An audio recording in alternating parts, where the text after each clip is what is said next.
Yeah, stream is on, Devanshu.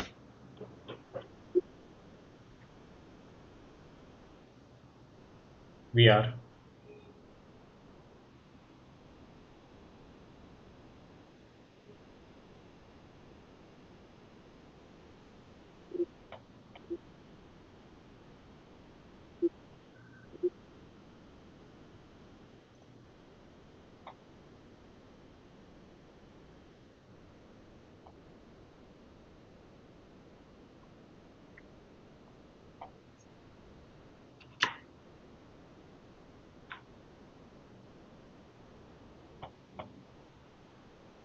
Thank you, Devanshu. I'll put it like this, right? Time flies. Out of 10 years, 2 years have been virtual. So, yeah, but still, it's been an interesting experience. COVID has brought in its various aspects and pieces. Uh, till the time COVID hit, we struggled to get this entire talk captured and online, right? And with COVID happening, it just happened so seamlessly. That's an example of how things have changed over the last 2 years. Uh, especially in Indian context, I think the fast track pace of change that happened due to COVID, it would still want to happen, but it would have taken maybe 4, 5, 6 years. COVID kind of kick started a whole lot of such events and activities, which otherwise would have been seen far-fetched off. A lot of free bandwidth from various mobile operators definitely helped. At one point of time, none of my teammates work in Bangalore, right? A whole lot of my folks spread all across the country. Earlier, we would say, hey, we have an office in XYZ place and we have an office in Bangalore. These days, we say, hey, yeah, we have an office in XYZ place and we have people all over India. And that's true globally as well. Now, with offices opening in, people coming back to Bangalore, definitely looking forward to meet folks in person and then learn from everyone in person and continue from there. In terms of LSP and how does everything tie in together, uh, this is a story which I tell over and over again. At one point of time, large scale for folks back at Yahoo, anything less than 4 digits, 5 digits was not large scale. These days, we have folks doing, if we are lucky, then 4 digits at company level, right? But still, we are here simply because in past days when DSP, we were just talking about DSP. The way we will do our budgeting and capacity planning, it would be okay. Hey, time to do budgeting. We'll start in January. We'll close it by March, and then we'll order servers, and the servers will hit sometime in September.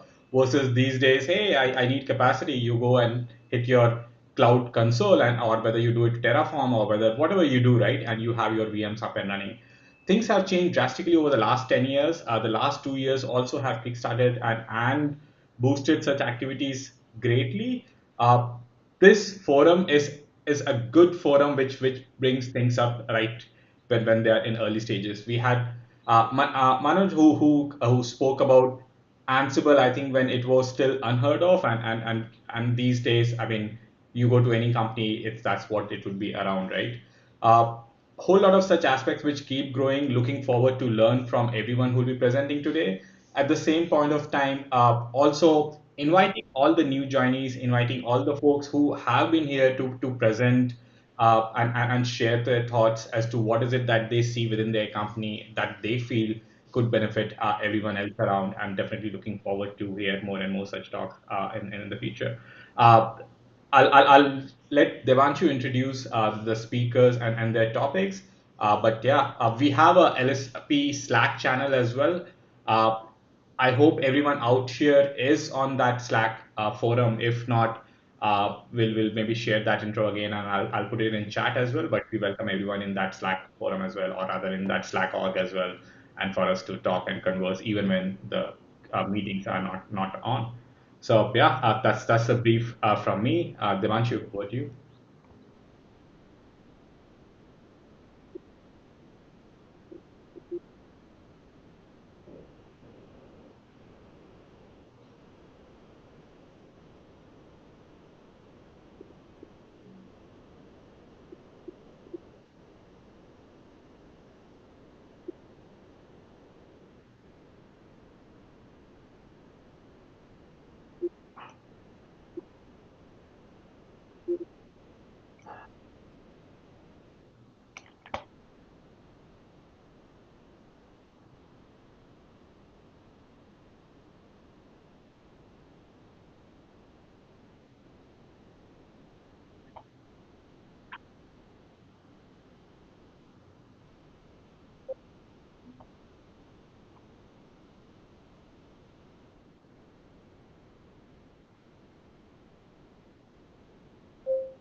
Yes, now it's also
it's by helping this, like it's means removing the burden of managing different tools and like handling the infra.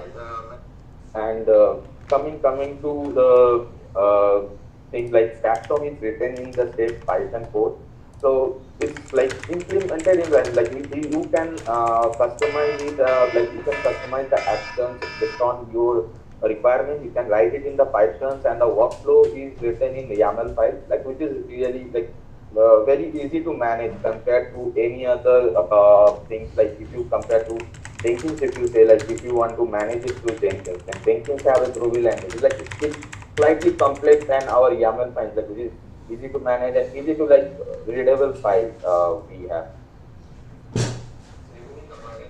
Yeah. So now, like I'll introduce like what the Metis is actually. It's a customized pack that which we have built according to a requirement in like using Stackstrom workflow. The pack is just built by grouping Terraform, Python, and Ansible modules for now. So we have like with the plans to like implement more tools, because Stackstrom is supporting almost like most of the like frequently used DevOps tools currently, and the cloud services as well. Okay, so current before I go to the architecture, like if anyone is having any questions, like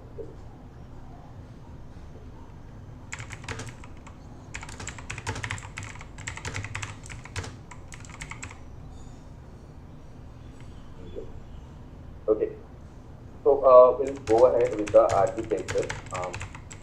So if you see like this is the current architecture what we have like created. So service owners are the actually the developers or the other teams like who are just requesting for the servers or any kind of like request to the message.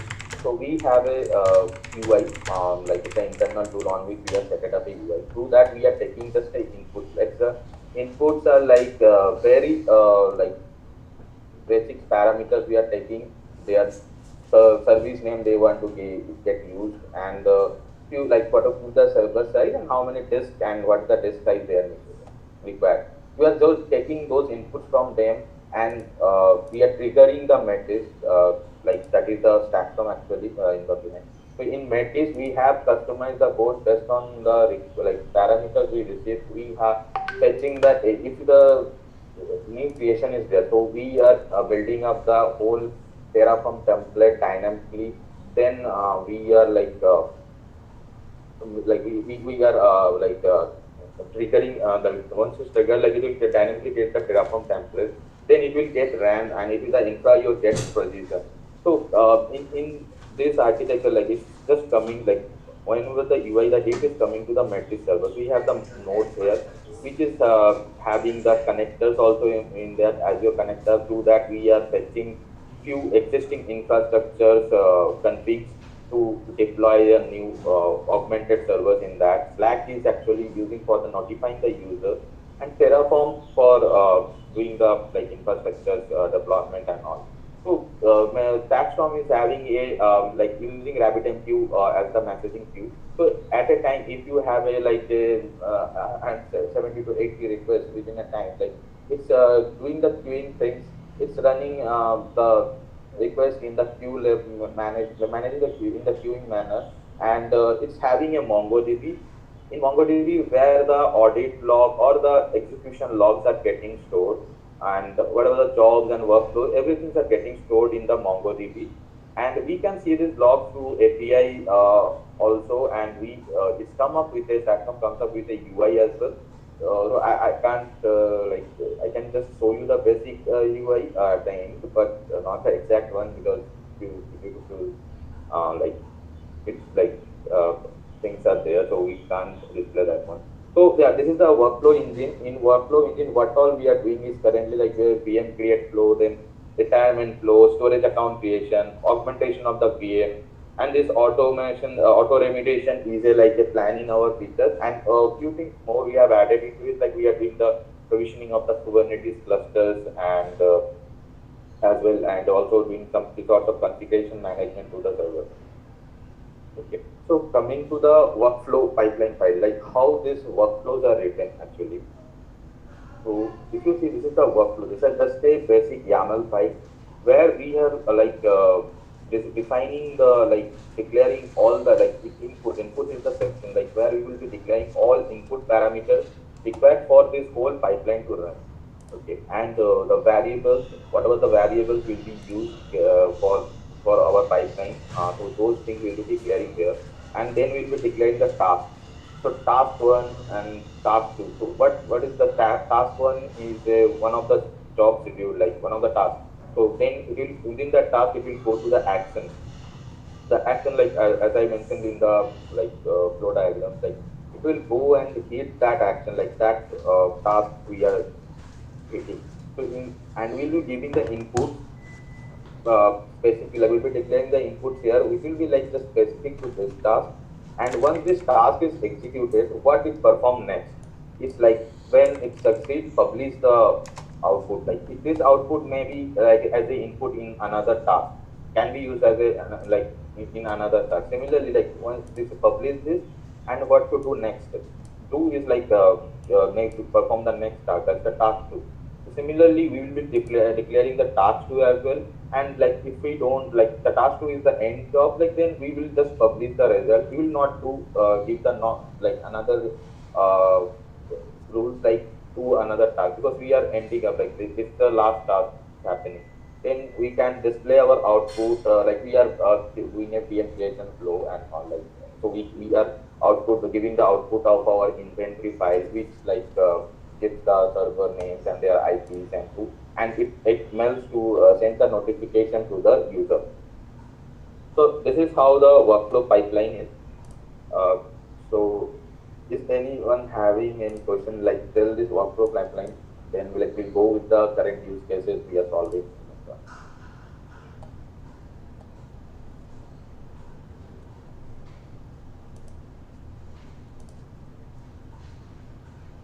Go ahead, Rahul. We'll see if there are further questions afterwards. Okay, sure. Thank you. Okay, so use cases like the we are having the use cases in the Mintra, and what problems like we are solving it. So we have through this we have solved the use cases like new creation and augmenting of the virtual machine for the different services. With that, we are doing the basic onboarding for those services. So and also like we one more use case is like the end-to-end stress HS classification, and also like in like once that cluster is up, like there will might be a requirement of adding more node pools into the cluster, and the basic deployment like ingress monitorings and all. It's like this end-to-end the whole automation setup is done through our like Metis tool only. And stack using this Metis, like we are creating the Azure storage account and their containers, and we are and also like we are creating the managed identity for that service. Whoever is requesting for creating this storage account and container, so we'll create a managed identity for them and assigning access to this container using this managed identity, and we'll attach it to the respective VMs that service owns, so that they can access those storage accounts using that managed identity. So this is what it's already in the implemented this three. And another is with a centralized framework to do a configuration management. This is in a new use cases we have them to, and we are planning to implement this one. So in this we will be doing Redis installation, your Kafka, Zookeeper, and any sorts of configuration management across the our organization, like whatever the requirement. So it will be the centralized framework where people can come and request to just a simple UI, just go to the service and run this and install this Redis or Floater or any sorts of Ansible playbook they want to run. So these are the use cases. Yeah. So this is like service provisioning company. We have solved the problem of server provisioning. Previously, it was the old flow. If you see, if I say if there was a request just through a ticketing format, and based on the managers and their department have to approval process, then it gives a Jira ticket, and then ops people is to manually they trigger the Jenkins and get the, like, also they used to collect more in like time, like information from the user, like if anything else is required. So this like this was a like sorts of like once this Terraform is created, then they used to do the apply of the Terraform. Then they used to do the software set installations, like all those three steps were like a manual steps mostly. So we have automated this whole flow. So now how it is working is like developers are coming to the UI and they are putting their requests, and they once their manager and department head approves. So once this approves, then it triggers the Metis workflow actually. So and in the workflow, like within a 5 minutes of the, like we can within a 5 minutes there will be 2 to 3 servers will be ready. Like if they have requested, and with that ready, like the servers will be launched. Thus, if any disk is there, it will mount that disk. If any LVM is there, it will create the LVM for that server. If any software needs to be installed for that specific service, that part also they will be onboarding and all whatever the basic onboarding things, and they will notify the user in Slack like these are the service has been successfully provisioned, and this is the inventory has been provisioned. So this is how like we have solved our existing previous like provisioning flow to a whole automated flow.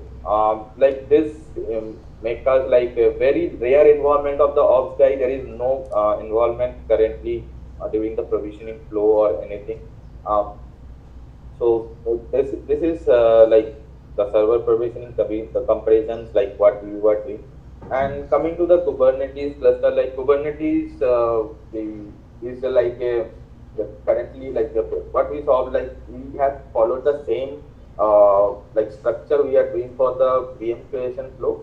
We have come up with a self-serve UI, and based on our operation guys approvals, like mostly the SRE approvals, the request will be provisioned, like we will trigger the message. In that, like it will validate whatever the request is coming, and then we'll do the Terraform planning and apply. Then the cluster, once the cluster is ready, it will configure the cluster configuration for your ingress and monitoring stuff in that. Then once it's all ready, then it will notify the user with the details, like like whatever the test cluster provision, it will like alert them to that. And like this is taking like for the input, like we are taking very basic input from the user. We are not taking much information, like which is making easy to like do the provisioning currently. And previously, like how we were handling this was like we are maintaining having the Terraform files. We were writing the Terraform files and .tf files. Then we need to do the manually Terraform apply, and then the cluster gets provisioned. Once the cluster is provisioned, then we are going and deploy. We was doing the deployment of the ingress, monitoring, and all those YAML files. So those whole process has been now automated, and it's like solves the headache of getting manual involvement and like with the manual deployment. So once you have triggered this thing from here, so you will be like a sit and like wait for the things to get complete, and you will be get notified once it is done, and your things will be ready to use for like without any like any involvement in between. Coming to that storage account and manager flow, like how it's happening is like it's just a basic structure that I've tried to show you. So it's like it's having the UI where teams are coming up what storage account name they want to use. Okay, so if they have any storage account or they want to give any like create any storage account, they need to give a storage account name. What's the service they own, that one, and the container name. So once those information is collected, then based on the manager approval, it will trigger the API in Netflix, and it will like to first check the existing of the like it will validate like if storage account is there or not. If it is not there, then it will create, or else like it will go and check the container is there or not. And if that also not there, it will create, or else it will move forward and check for the managed identity existence.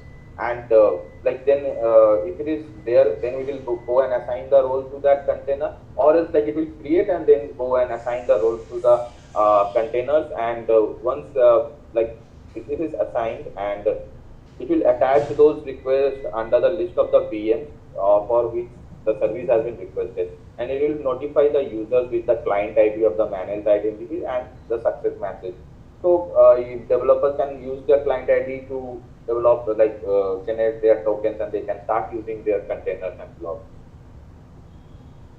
So yeah, coming to the impacts, what we have got from this implementation, we have tried to reduce almost 1.25 man days operation resource reduction during the provisionings and all. So we have this improved the developers productivity, because during our some events or we have, there is lots of servers were getting provision. So this manual process, it was taking more time. Now it's done in a very small, less time, and this helps the developers to increase their productivity also. And AKS clusters are provisions and control just a click without any manual effort, and creation of without going to the Azure and creating storage account, user assign manage entity. So those things we have solved with a very automation process set up through this tool. And what's our future plans with these tools are a auto remediation for doing the monitoring. We will use this tool to monitor the spread our infra, any disk or anything that either will load disk alerts. Based on that alert, it will do the sets of if it is a known alert, known issue, then it can perform the remediation already enabled in that. And it can fix the issue. In this we can use the sensors to do that, and also to configuration management using for installation of this Redis and Kafka. And using sensors, we have a plan to detect the incoming traffic during any high resource sales is going on. So we have our incoming traffic got increased. So in that planning, we are trying to use based on the incoming traffic, sensors will detect that, and based on that, we will automatically scale up and scale down the node pools in AKS clusters as per the requirement. Yeah. So this is what Metis and Saxon is. Hey, Varga here. Just one more thing to add here is, so there's also a quota management system that we have for every BU, and that allows fine-grained controls over how much a BU can use either during a business as usual period or even during the high event sale period. So that we have a flexibility where the Metis can look into the already allocated quota, and based on that, whether the team can request for more capacity if there is a need for augmentation. But if not, then there has to be let's say an approval to get more quota, and that way you can have a better control. So that is one part. The second flexibility that this also provides is, let's say during, let's say we wanted to save some capacity for, let's say a pre-planned event, right? And we don't want people to, or services to use it. It gives us better control to add a kind of, let's say an operational approval process without which it will not go through. So those are the other USPs that you can also leverage using this tool. Yeah, the best part is the sensors and triggers part. That's the interesting thing. So it's a very important one in an event-based system. And if you see Stackstorm's page, if you go to real plugins, we have so many sensors available there. And I think that is the biggest selling point I like from this one, the sensors and the triggers. That can be used for almost anything. Yeah, think about it. Any event-based if you have a system, you can simply use it. Is it a Go application, Srivas, or something else? It's a Python. It is. No, a Stackstorm, right? Yeah, it uses Stackstorm. I don't know what it uses. Rahul, what does it use? Actually, Stackstorm, I don't know very deep on. Stackstorm written on Python. But it has plugins for all the languages, so like the YAML file, YAML based, so you can write your own custom, whichever language. So the customize the code. Yeah, like if you have any script, like any software in Java or any other language, we can use it. Like even shell script will work with it. Okay, that way. So it can, the best part is the workflow is written in YAML. That's a nice thing, right? People who want to write their own workflows, just like how we do Ansible, you can write your workflows in YAML. Yeah, those things can plug to any language. I thought you were asking like, what is the stack storm? How is it done? Basically, it's like what Rahul was showing, right? It has RabbitMQ for queuing and all those programs. I think each of those components are written in their respective languages. I think RabbitMQ is Erlang, right? If I remember right, it's a long time. RabbitMQ was Perl, isn't it? I thought Erlang, not Erlang. I think it's Erlang. I don't know, maybe other people can judge. It's been a very long time since I saw what it is. Yes, RabbitMQ? Is it Erlang? Yeah, I think it's Erlang, yes. Erlang, right? So the best part is, when you get an event and something happens to system and the event is not lost, that's the nice thing I like. Instead of having a standalone program, something happens and you lose the event. So this is one nice thing. And already these things are already nicely in a nice, good framework. So far, yeah, we plan to do a lot of big things with this one. And it is scalable. That's the nice part.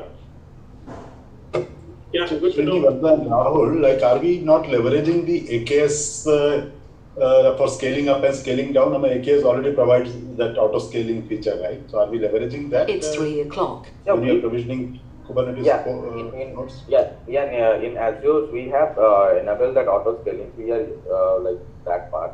So we are like planning, like if we can use this as well to best on our incoming traffic and all, like to another. Yeah, to add to that, right, the minimum and maximum is something which can be configured. The minimum value and the maximum already through this matrix by play. Sumit, your voice is like gruffy. Maybe you're too away from it. No, I mean like minimum and the maximum value based on the usage, right? We were increasing it, but the auto scaling, the cluster auto scaler itself kicks in. The AKS cluster auto scaler itself does that. So for me to consider other parameters, yeah. Sorry, go ahead, Harish. No offense to the so guys are folks from LinkedIn, but say half of the things in Azure still doesn't work seamlessly. That's how it is. Harish, it's Intra using the tech. Yeah, no. From my I am just telling it as a user who has used both AWS and Azure. We prefer to use our own controls. It's not a commercial, I am not advertising for anyone, but half of I can say, my experience, half of the things which Azure advertises doesn't work and you will have to write fixes around it. That's pretty much. Maybe then we are on the maybe that's why we are on the right way, right path.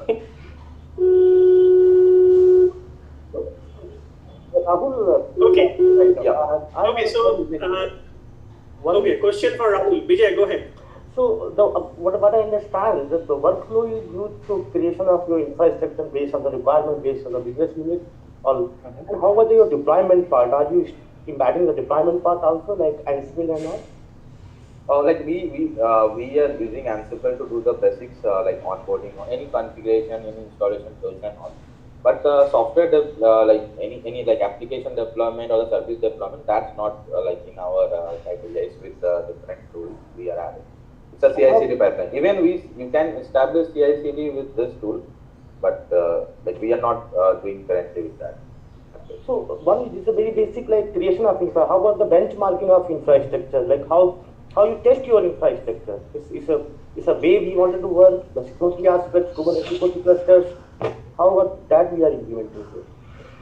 You're talking about, say you get a lemon box. I mean, the one you get a hardware which is not performing with the other thing. That's what you're referring to, right? Do you benchmark your system before putting it back into the cluster? Is that what you're referring to?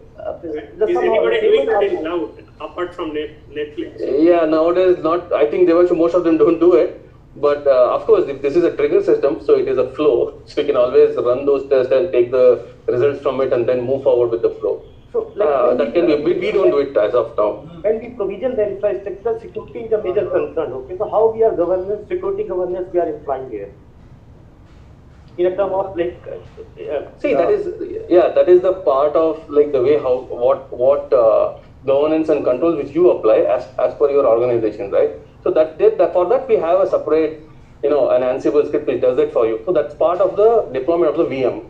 This is before that. So if you have to deploy that one VM, one node, one smallest component, of course all the governance controls will be applied to that. Not a problem. That is a separate flow, and that will take care of compliance, benchmarking, or whatever you call. Everything will be part of that, but that's a completely different flow which you have. But triggering to that one, say we want to scale up to like 10 nodes immediately.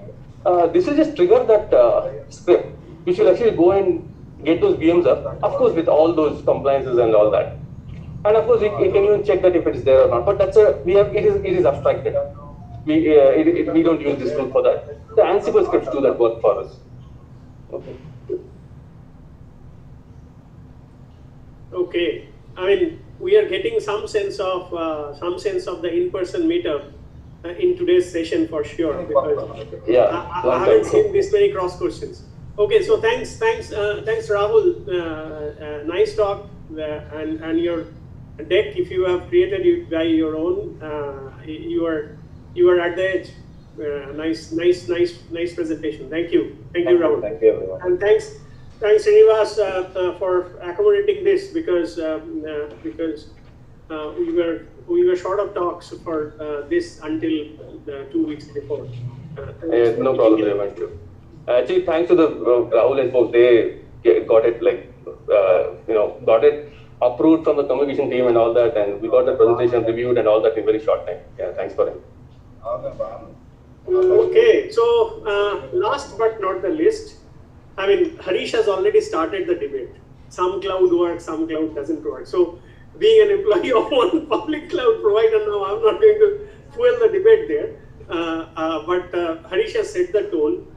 Why I'll give you some background. Means these are the guys who look for a database performance, and when it doesn't perform, they go and start checking what is the hypervisor's L2 cache. Okay. Yeah.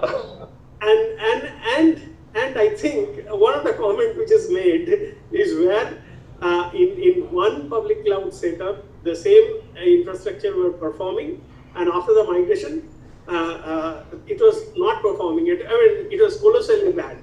So then this guy tries to investigate and found that the L2 cache was 16 kb in the current environment, against 128 kb in the previous. So, and who the public cloud provider will tell you which L2 cache, which node is the backend, because hypervisor layer is supposed to take care of it. But they really tune systems to the extent that they go to that deep. So okay, Srinivas started. So these are some insider infos. Actually, this one, there was a talk. There was a talk in LSP, the live event, which happened 2 years back. Sorry, can you hear me? I remember that. Yeah, I remember the Silla. Yeah. So you proved that what? Yeah, you proved that what? Oh, okay, you're talking the same thing. Okay, yeah. That's what it was proved there, that what you get in cloud is not equal to. Yeah, your team only, correct. It was you. Yeah, thanks for reminding me. So guys, don't. It's long lost. Yeah. Those are one of those nice days. Like we had some. Please, guys, like we have to attend all the meetings, and we get one of these gems that I know these are related. That's why I joined LSP. That was proved also. Yeah, and basically, hopefully, let's have this meetup next time in person at least, and I am kind of offering the space as well in advance. You are paying Jayesh to travel as well, right? Jayesh will book the tickets anyway. He is a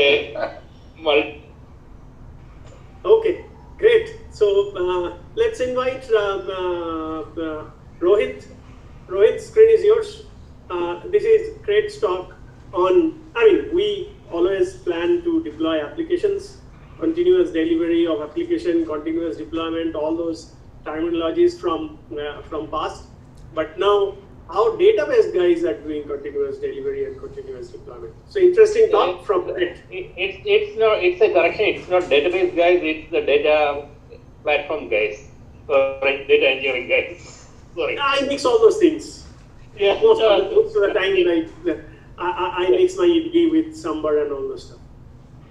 Okay, go ahead. Is basically I am taking a bailout. The data which we still deal with might not be in the numbers which many of you folks have dealt in the past. So we are still a small startup. Yeah, the stage is yours. That's okay. Go ahead, Rohit. Great. Thanks everyone. Good afternoon. Thank you for joining. Myself Rohit, I have been working as a site reliability engineer at CRED. And as Arish and the team mentioned, I'll be presenting the CI/CD pipeline, the CI/CD that we have built for data pipelines at CRED. So before jumping into the technical details, I would like to talk a bit about CRED. CRED is basically a high trust, low friction platforms that enables the most credit-worthy individuals to improve their lifestyles, by managing their money better. So our value proposition is very simple. For our members, we essentially, through our empathetic approach towards design, we make the decisions visible, delightful, and rewarding for them. We nudge them to take positive actions, for which we have built tools. These tools help them to minimize their losses, manage their credit better, build wealth, spend wisely, and contribute to the entire community. For the financial institutions, CRED offers a very low-risk environment so that they can craft and offer new products to their members, eventually increasing their credit utilization and expanding their consumption. For our brands and partners, we have a CRED commerce offering where we have the CRED store, rewards, and CRED pay. And it is a very meaningful channel for the young and independent consumer brands to be discovered and engage with their audience and their potential customers on both CRED as well as their own platforms. Moving on, a high-level overview on CRED's data ecosystem. So we have been running entirely on AWS from day one.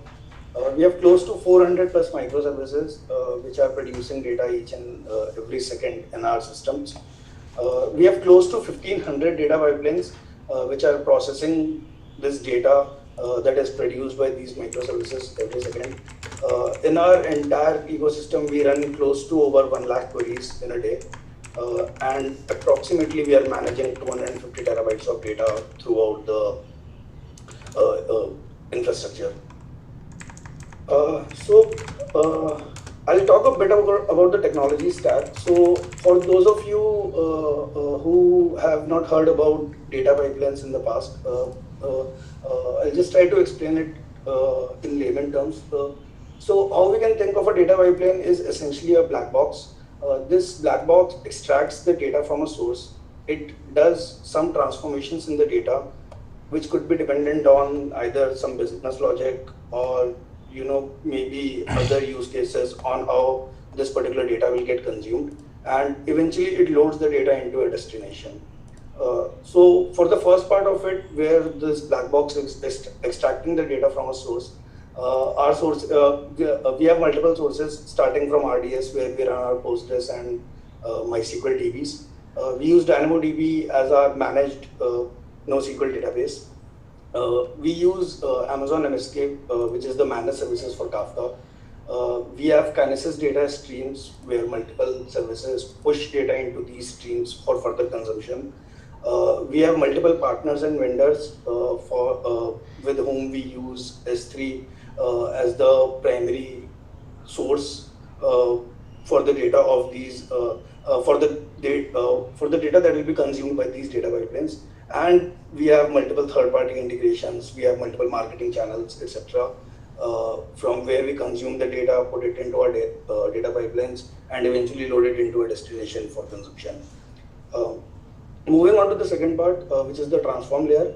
So transformation is essentially we can think of it just like a basic function which, based upon some business logic, reads the data and then converts it into a different format. Majorly, we use ECS, Lambda, and EC2 for the transform layer. However, we also use AWS DMS, which is the database migration service.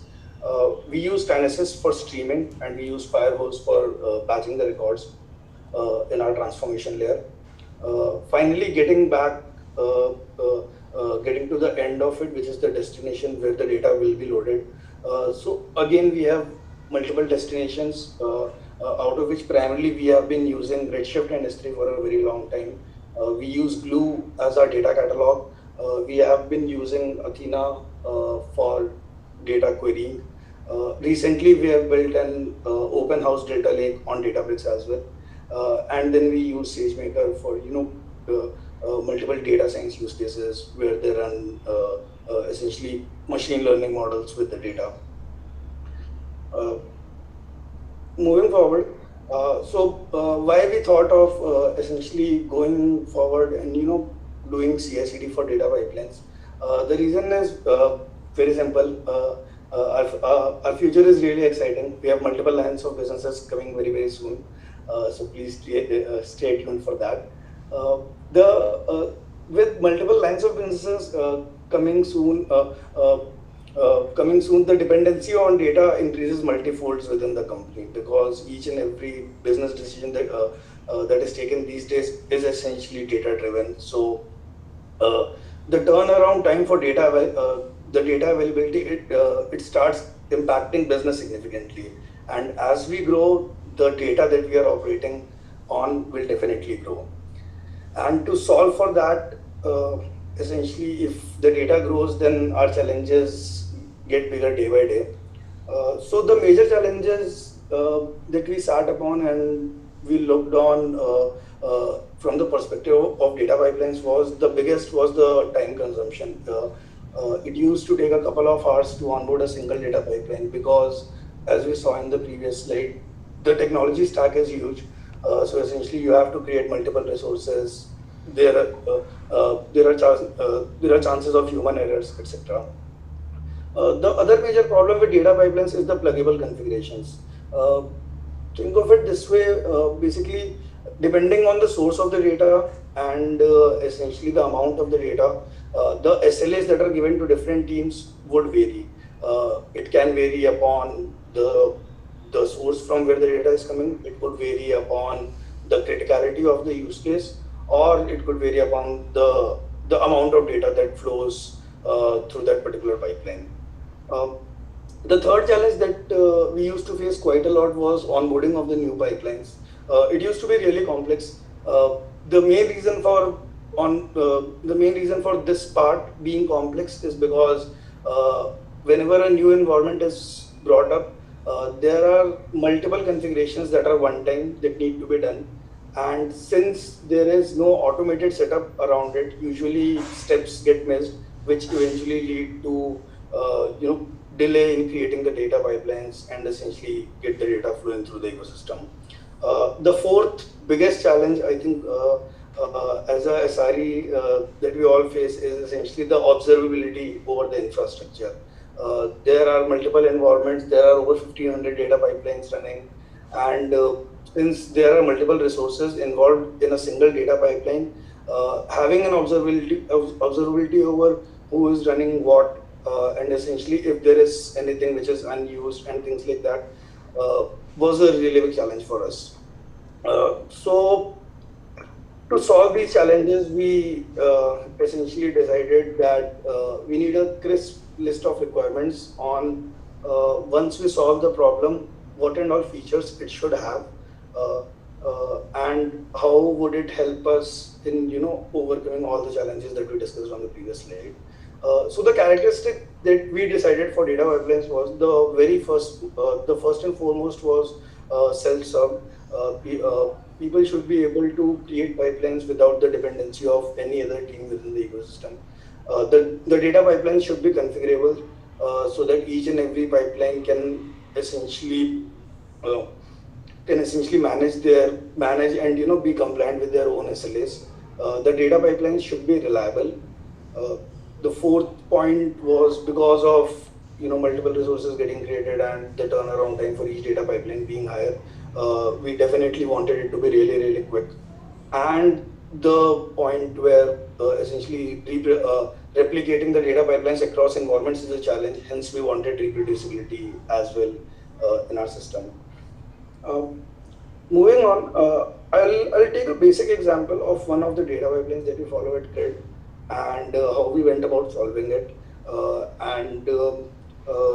So the thought process, I believe, would fundamentally remain same for each and every data pipeline. This is one of the use cases that I'll be discussing about. So in this use case, the source, as you guys can see, is DynamoDB. So DynamoDB is the managed NoSQL offering from AWS. The source is DynamoDB and the sink in this case, or the destination, is S3. We are using Kinesis data streams as our batching, as our streaming platform. We use Lambda as the transformation layer, and Firehose is essentially used for batching the records. On top of this, for essentially onboarding one pipeline, we had to create a few resources in CloudWatch, which are essentially the alarms, and then we had to create the IAM roles that would have the permissions to essentially carry the data along this entire pipeline. This is how it used to look before CI/CD, and after our solution, this is how it looks today. This is a high-level diagram of whenever a data pipeline is created, how essentially the entire flow works. The developer commits the code from his local to Bitbucket. We can see two parts to this pipeline creation. The first on the left-hand side is our in-house CI/CD solution, Caterpillar. The solution was essentially majorly built for backend systems, but I think because of its extensibility and pluggability, we were able to easily use it in our data infrastructure as well. As soon as the developer checks or commits his code to Bitbucket, there are multiple pipelines present on Jenkins which are doing a scheduled polling on all of the on the particular Bitbucket repo. And whenever there is a commit, Jenkins runs the pipeline. It essentially figures out which pipeline has been added. It bakes the CloudFormation stacks and then goes on further to deploy a CloudFormation stack on AWS. Now this CloudFormation stack in itself consists of multiple resources, and here's the flow of how resources are created as of today in AWS. So we start by creating an IAM role. So there are multiple IAM roles which we create. So one IAM role would be for the Lambda functions, and another IAM role would be for the Firehose. Then after creating the IAM roles, the next three services that we see, Kinesis data streams, Lambda, and S3. These three are created in the order as mentioned, and these three act as the inputs for Firehose. So essentially, after creating the IAM role, we create a Kinesis data stream. We create the Lambda function, which is customizable, which can be customized, by the engineer who is onboarding the pipeline. We create a S3 bucket where the data would be eventually stored. And once these three resources creations are complete, we create a Firehose. And in this Firehose, we configure all the above three resources where the Firehose will read the data from data streams. It will push it to Lambda for the transformation logic. And based on the batching configurations, it will push the data to S3. So the first 5 things pretty much cover the functionality of the data pipeline that is created. Once all of these resources are created till Firehose, we go and update the DynamoDB table and point the DynamoDB streams to the Kinesis data stream, so that any new records which are getting updated, either updated or inserted or deleted, all of those events start flowing to the Kinesis data streams. Once the DynamoDB table is updated, we essentially focus more on the monitoring and alerting part of it, for which we essentially create a SNS topic which points to the PagerDuty of the respective teams. And then CloudWatch alarms are created, which essentially, whenever they move to an alarm state or an OK state, they publish an event to this SNS topic, which further sends a notification either to Slack or PagerDuty. This entire setup, if at any point of time it fails, we have the capability in Caterpillar as well to get notifications and alerts on both Slack and PagerDuty. So this is a high-level understanding of how a pipeline is created currently with the CI/CD that we have created. I'll pause for a minute if there are any questions. Rahul, I have a question on the testing. Do you guys do any kind of integration testing on this data? So integration testing we don't currently do. One kind of testing that we do currently is essentially since the source in this particular case would be a DynamoDB table. So the tables existing in prod definitely do exist in stage as well. So before creating the pipelines in production, we do a basic testing in the stage, checking the transformations logics and the configurations that need to be changed. For example, how many shards need to be present in the Kinesis data streams and things like that. However, we do not do any kind of integration testing as of now. Okay, so in production, once things are pushed, you don't do any kind of testing, right? Once things are pushed, could you please explain a bit further, like what exactly do you mean when you say testing in this particular case? I didn't really get it. So is there a way, I'm just asking, is there a way to test data? Because it's hard to test data, right? Because if it's a function, we can always go and test. We can write unit tests. So Jayesh, are you talking about the data sanity? Correct.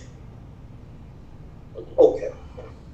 So data sanity is something which is taken care of by the respective teams. I'm sure we do multiple kind of data sanity checks. However, I really do not have a very clear picture on how we do it and how do we make sure that data is consistently correct, flowing into the sink. However, I think I should be able to get back to you on this. I'll check internally and see how we are doing this currently, and I'll get back to you on this definitely. Yeah, no, so the data quality and data sanity is basically like the responsibility of the team which triggers the pipeline creation. Basically, they will be having the logic. Yeah, that's the reason I asked. So it's actually part of CI/CD once you got a code committed to Git, right? So maybe in the PR or at some point you will have to just go and create some tests. Right? So basically, SRE doesn't get involved in that part. That's the whole thing. It's appropriate. Yeah. Okay. Yeah. Great. Thanks. Thanks, Rajesh. Any other questions?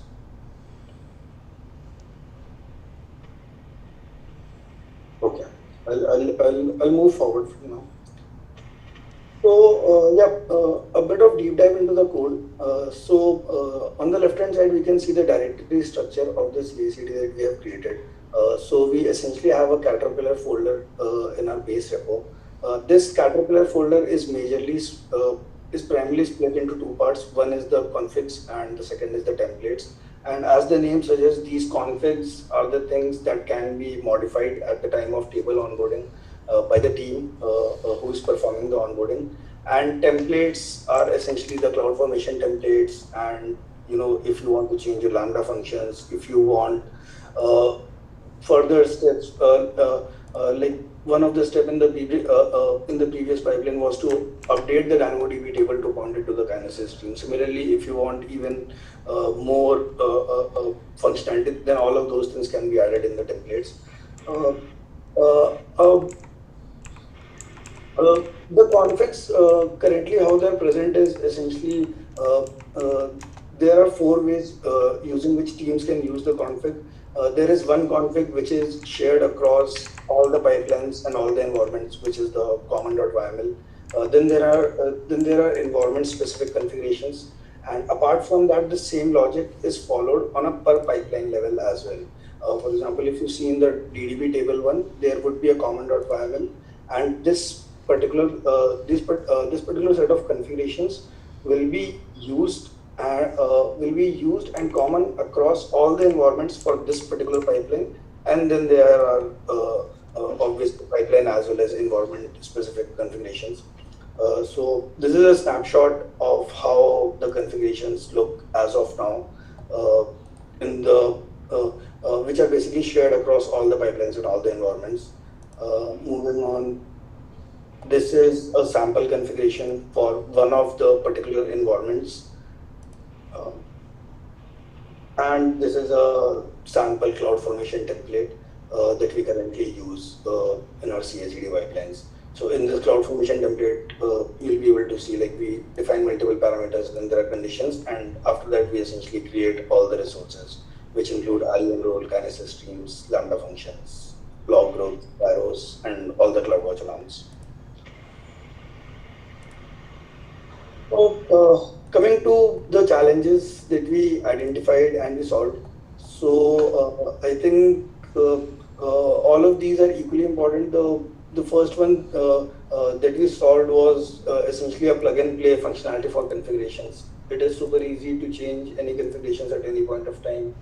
If you want your Lambda to have a higher timeout, or let's say if you want your Kinesis streams to have more number of shards or higher number of retention days, then It's all of those 10:30. problems are pretty much very simple to solve for as of now. Since we put the entire data pipelines itself into an infrastructure as a code, so this helps us a lot in scalability as well as in standardization and the reproducibility across multiple environments. The third thing that we followed is essentially the template-driven approach. I think the biggest advantage that this thing gives us is the ability to have easy revamps for the architecture in the future. To give a very basic example, let's say today we are using Kinesis streams, then we have Lambda, and then we have arrows. So tomorrow, if we want to introduce a SQSQ within the infrastructure, so introducing a SQSQ is basically as simple as just updating the CloudFormation template and putting it in the right order so that the pipelines don't break. So essentially, we were able to introduce the ability to change architecture and essentially migrate all the existing pipelines quite easily. Moving on, what worked for us, I think there were multiple leverages that we had. The first one and the most important one was that we were able to leverage our in-house CI/CD solution, which is Caterpillar. The second thing that worked for us was the segregation of simple and complex parts. Was there a question? Go ahead, Ray. Yeah. So the second thing was the segregation of the simple and the complex parts. The simple parts are obviously the configurations, and the complex parts are the templates, the CloudFormation templates, or how the other steps in the pipeline would be followed. And the third and the most crucial thing that I think worked for us was treating data infrastructure or solving data infrastructure similar to how we have been solving problems for our backend infrastructure. Apart from all of this, there were two more things that worked for us, which is essentially the grid values that we follow of keeping things simple and solving it elegantly. So I think these two things, having it throughout across while building the solution, helped us a lot. Now, what did this help us achieve? We were able to save thousands of human hours spent in these pipeline onboardings, which is usually very, very tedious. The second thing that we were able to improve as an SRE was the improved manageability over our infrastructure. So we were able to significantly reduce the scope for human error. We were able to eliminate the need of having an understanding of the technology stack just for onboarding a pipeline. And the third and the biggest thing was that we were able to have much more better observability and monitoring over our entire infrastructure. Today, across all of these data pipelines, we can easily manage tags. We are able to have consistent monitoring across all the data pipelines with no alarms being missed at all. These are the things I think which helped us a lot, and this was pretty much the solution that we built for data pipelines. This brings me to the end of my presentation, and we are hiring. And I'm opening the thread for Q&A if there are any. So Rohit, as you said, data pipeline is a code. Are we doing any versioning in somewhere? Any versioning in somewhere? Yeah, because this is data set, correct? So when we say anything as a code, so we must use the versioning as a term. Versioning of our data set, okay? So this version is the current, this version is the past. Anywhere we place the versioning system here? Versioning system, I don't think we have introduced a hardcore versioning system as of now. Vijay, are you talking about the data versioning or the pipeline versioning? Data versioning, like Liquid base and all, where we done the Liquid base now. We versioning our data set. So we can use it either in any different environment, we create a different data set based on a version, like code. No, so let me try to demystify the question, probably what I understood. So Vijay, I think all the infrastructure instantiation of different components is in CloudFormation that Rohit mentioned. Those CloudFormation scripts obviously should be versioned at their end. I'm pretty much sure, because CloudFormation at its core is versioned. Then the data which is different pipelines are taking from the MongoDB, the example that which Rohit was describing. Now the persistent stores have their versions, and if one specific record is changed, that's an update made to the database. So I'm not very sure if overrides are quite natural to the databases, because that's how we did change data in databases. We really don't version the individual data changes. Do we version it? No, there is no concept. So Dada, I can give you a little more insight. So as Dada said, basically the pipeline is versioned, because the pipeline is a code and it gets versioned in the Bitbucket takes care of that versioning. And the next thing is basically data version. So data versioning, usually Liquibase say data changes, every updates usually don't get versioned. And basically like you have these streams, basically you can call the streams more like a version, because it's a change data capture system, where basically every update kind of gets put into the streams. So that way you can call it versioning, but say Liquibase, yes, you can use it for like automating database changes and database deployments, as you said, but basically the schema could get versioned. The data schema could get versioned, but the actual data usually doesn't get versioned. Yeah, usually, right, for this kind of thing, you use audit systems, right? Like what changed when and that record, and that usually is in your logging system somewhere. Yes. So in case you want to refer or something. So like use cases, like we have a QA environment, prod and different UAT environment. I want to run a different data set over there. So if we have a data version, we can quickly version the schema and spin up the structure. That can be a different configuration itself, right? It's just a configuration, right? I mean, you're saying that a pipe. Yeah, correct. Go ahead, Darish. No. So basically, UAT, QA stage, basically, with many of the compliance regimes in place, we may not be, and especially in the fintech world, with all these compliance regimes, stricter compliance regimes in place, you may not be able to kind of like have the actual production data in place or move to these environments, especially into non-prod environments. So we keep it separate. You need to have synthetic data generation mechanisms there, mostly.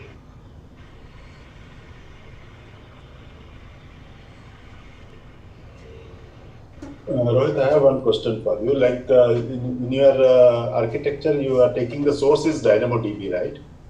Yes. Yeah. So is this restricted to only the? Do you have like the other data sources? Do you have connectors for the pipeline to? So as of now, no. As of now, we have built the CI/CD for only this one specific use case, which is DynamoDB to S3. However, we do have plans of integrating other sources into this as well.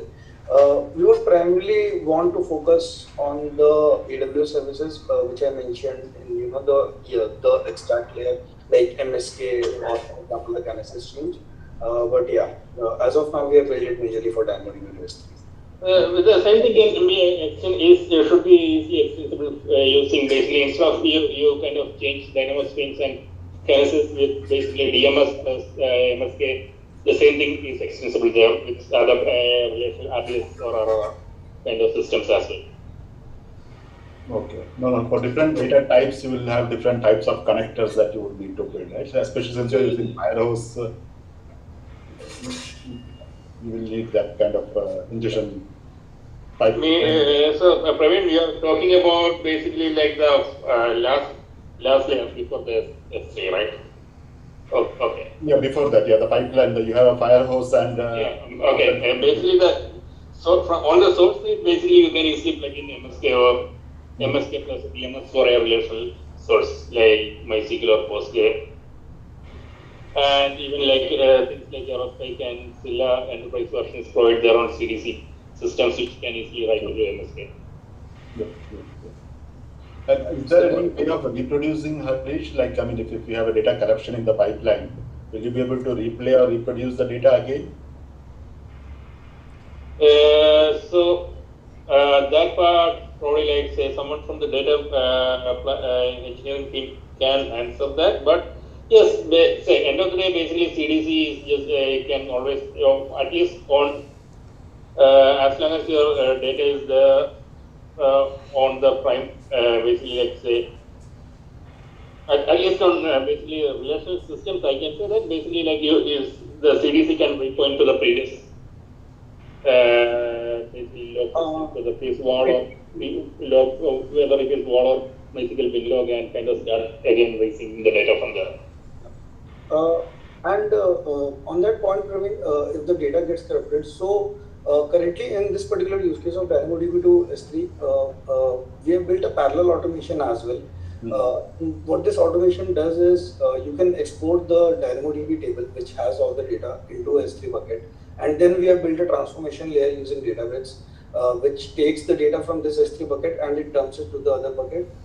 So essentially the backfill part of it is a separate automation, and the CDC part of it is being taken care of by the CI/CD process. Got it. So that would be a separate batch-based ingestion. Like you export it to your file and then. Okay. That is correct. Yeah. So Praveen, and just to add, so IKEA uses one software called StreamSets. It's a third-party vendor. And they have actually connectors to all the different cloud and different databases like AWS or GCP or Snowflake or anything you can connect. So they use this tool in between as a connector. It's act as an adapter which can pull data from anywhere. So what is it again? Yeah. What is the name of the tool? StreamSets. StreamSets. Okay. Yeah, right. It's a bit costly. Based on the CPU costs they charge, but it works. All the if you want to just any source like API source or CDC source or batch or anything, JDBC or anything you can, or if you want to just pull the data from any of the topics or Solace or any kind of sources, it can collect data and push it to the database, and the replay also. You can just point, if you want to just start from a particular checkpoint, you can just point. Say suppose it got crashed or something, data is lost. If you feel like a data is lost or corrupted, then you can always specify your checkpoint and you can start from the database from that particular point. I mean the pipeline from the same point. Got it. Yeah. Thanks, Josh. If you remember, in Intuit, we used to build our own connectors. Yeah. Right? Yeah. So, I think we were planning to use Divisium when I left. right, Divisium. Yeah. Yeah. And we have some Golden Gate connectors also. Yeah. So depending on different types of, like if it's Oracle, we will use Golden Gate, and yeah, if it's AWS. Correct. Correct. And Golden Gate is for some folks who have a lot of domains to split. And Rohit, one question, maybe it's out from your topic. How do you monitor? I mean, how do you take the metrics and traces from your pipeline? Which tool you use? So within the pipeline, as in, are you asking about the monitoring of these Kinesis stream, Firos, or Lambda functions, or like? Yes. And maybe say if you want to just build a SLA pipeline or an SLA dashboard, right? You should get metrics from each and every stage, right? A pipeline might be having a lot of stages, right? Yeah. So do you send metrics from each and every stage? Do you have some mechanism to collect these metrics and create a dashboard somewhere else? So currently we are not creating dashboards. However, what we did while we were developing the solution was we went through all the metrics of basically Kinesis streams as well as Firos as well as Lambda. We went through all the metrics and then we evaluated which of the metrics, if they are breaching the thresholds, then that would eventually lead to a SLA breach. So we identified all those metrics, and those have been incorporated in the CloudFormation templates. So essentially, at the end of every pipeline, we create close to 10 to 12 CloudWatch alarms. All of them are pointing to the team's respective PagerDuty. So yeah, that is how we are taking care of alerting and monitoring. Okay.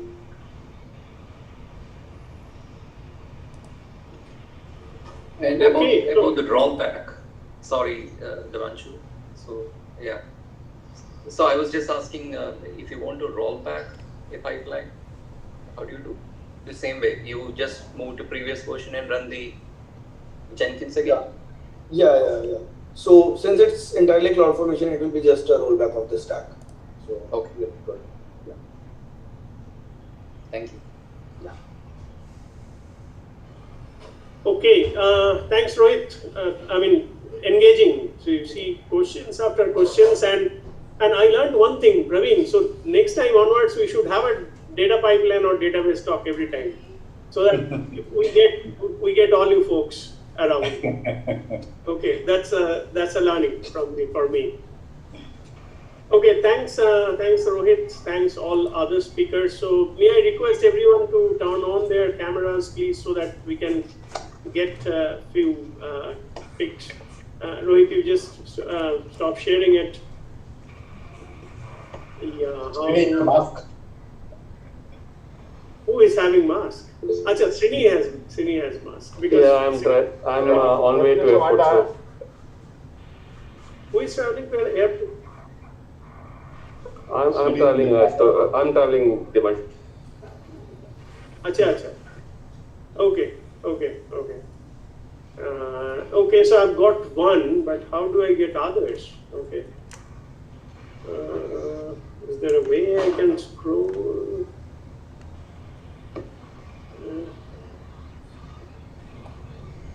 How do I get to other folks? There is an option of change layout. You can increase the number of tiles in that. If someone can play with it and get me some more pics with more people, because what I could get now is 9. We are nearly, most of the folks have dropped, but we have 20 plus on still in the meeting. Okay, fine. Go to tiles. Anshu, may I like to stop the stream now? Yep, sure.